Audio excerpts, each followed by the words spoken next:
Everyone আসসালামু আলাইকুম, welcome to my new video. This is me ফিয়ারিস নিতাশা। আই হোপ আপনারা অনেক বেশি ভালো আছেন। আলহামদুলিল্লাহ আমিও ভালো আছি। অনেক দিন পর একটা ব্লগ ভিডিও নিয়ে আসছি, তাও আবার আমাদের পটিয়াতে চলছে 10 দিন ব্যাপী নারী উদ্যোক্তা ও হস্তশিল্প মেলা। আর আমরা গিয়েছিলাম দ্বিতীয় দিনে, আজকে হচ্ছে মেলার তৃতীয় দিন। এদিকে আমার মেয়ে তো প্রচণ্ড লেভেলের খুশি, কারণ সে মেলায় যেতে পারছে সেই কারণে তো।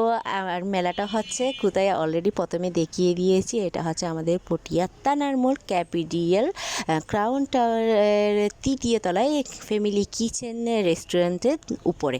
যাই হোক, মেলার শুরুতে আমি চলে আসি আনাস ফ্যাশন, আর যার আয়োজকে এই মেলাটা হচ্ছে। আর সে সাথে হচ্ছে এরা আমার মামা মামি। তো প্রথমে মামা মামির দোকানে চলে আসি। মামি একজন উদ্যোক্তা, সাথে হচ্ছে যে এই মেলার আয়োজক। তো মামির সাথে একটু কথা বলে নিলাম, মামির দোকানে কি কি আছে সেটা, কোনো অফার চলতেছে কিনা সেগুলো জিজ্ঞেস করতেছিলাম। মামি বলতেছে সবই অফার। আর মামির দোকানে দেখেন খুবই সুন্দর সুন্দর কালেকশন ছিল, কাপড় থেকে শুরু করে ব্যাগ, জুয়েলারি সবই ছিল। আর এই হচ্ছে পুরো মেলাটা। এবার আপনাদেরকে একটু ঘুরাই দেখাই কি কি আছে মেলার মধ্যে।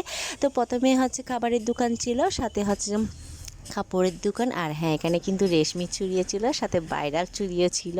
তো আমি একটু সব দোকান ঘুরেই দেখবো।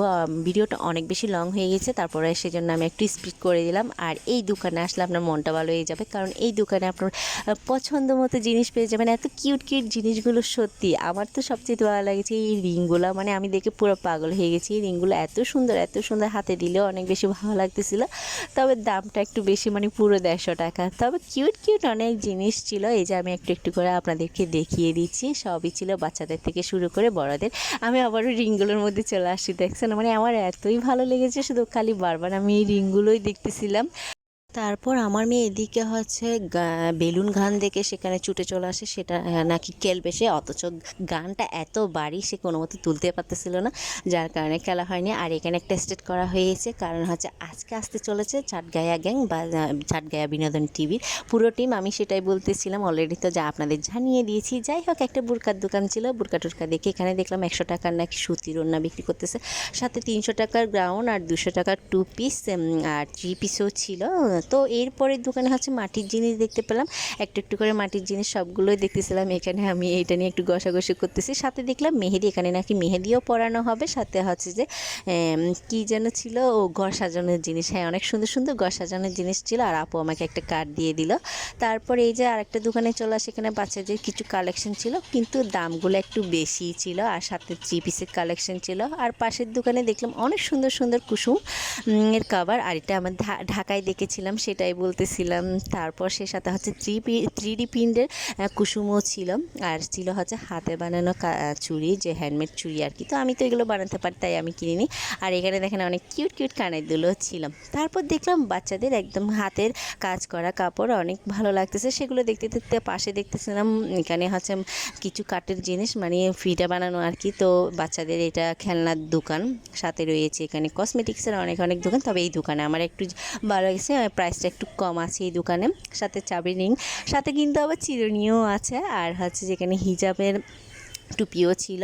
তো এই যে মেলা দেখা থেকে শেষ, মাঝখানের দোকানগুলো দেখা হয়নি। আমি এখানে এসে একটু ঘুরে দেখতেছিলাম। পাশে দেখলাম যে আবার কি যেন, সেটার দিকে ঘুরে এলাম। ও, এখানে ব্লক প্রিন্টের অনেক কাপড়ও ছিল, কিন্তু মানে এখানে কাপড়ের দোকান সবচাইতে বেশি ছিল। তবে একটা জিনিস খারাপ লেগেছে, এখানে হচ্ছে কোনো কেকের দোকান ছিল না। আমাদের পটিয়াতে এত ব্যাকাশ থাকার পরও একটা কেকের দোকানে আসে নাই, খুবই দুঃখজনক। যাই হোক, এখানে হচ্ছে পাকিস্তানি কাপড় ছিল, সেগুলো একটু দেখতেছিলাম। আর খাবারের দোকান বলতে ওয়াফেলের ছিল, মোমো ছিল, আর ফুচকা চটপটি এগুলো তো ছিল। সাথে ছিল হচ্ছে একটা চায়ের দোকান, আর হচ্ছে গুলার দোকান, মানে কফি হাউস। তো এই হচ্ছে মেলা পুরোটা। তবে খুবই খারাপ লেগেছে, মানে একটা বেকার্সের দোকান আসে নাই, যার কারণে আমাদের পটিয়াতে এত নারী উদ্যোক্তা আছে, এত বেকার্সের আপুর আছে, তারা একটা দোকান নিয়ে নেই। তো সেই জিনিসটা অনেক খারাপ লেগেছে। যাই হোক, সেটা তাদের ব্যক্তিগত বিষয়। তারপরে এই যে আমরা হচ্ছে একটু মোমো খাবো, মানে আমার মেয়ে মোমো খাবে, সেজন্য বসেছিলাম। মোমো আমরা পার্সেল নিয়ে নিই। আর এখানে আমার মেয়েকে দিয়েছি আমি হচ্ছে ছবি তোলার জন্য, সে আমার একটু ভিডিও করে দিচ্ছে আর কি। মানে ছবি না তুলে, এই যে দেখেন, একবার বলতেছে ভিডিও করতেছে, একবার বলতেছে ছবি করতেছে, এগুলোই করতে আসে সে। তারপর দেখেন সে এখানে নাচানাচি শুরু করে দিয়েছে, সে তো কিছুক্ষণ নাচানাচি করলো। সাথে হচ্ছে ঘুরপাক কাছে। যাই হোক, পুরো মেলাটা আপনাদেরকে দেখিয়ে দিয়েছি। কেমন লেগেছে অবশ্যই কমেন্টস করে জানাবেন। আর আপনারা চাইলেও চলে আসতে পারেন এই মেলাতে। এই মেলার হচ্ছে লোকেশন আমি আবারও বলে দিচ্ছি, এটা হচ্ছে পটিয়া থানার মোড়, ক্যাপিডিএল ক্রাউন সেন্টারের 3য় তলায়। তো আজকের ভিডিও এখানেই শেষ করব। সবাই ভালো থাকবেন, সুস্থ থাকবেন। আর হ্যাঁ, ভিডিও ভালো লাগলে অবশ্যই লাইক কমেন্ট শেয়ার করে দিবেন। আল্লাহ হাফেজ।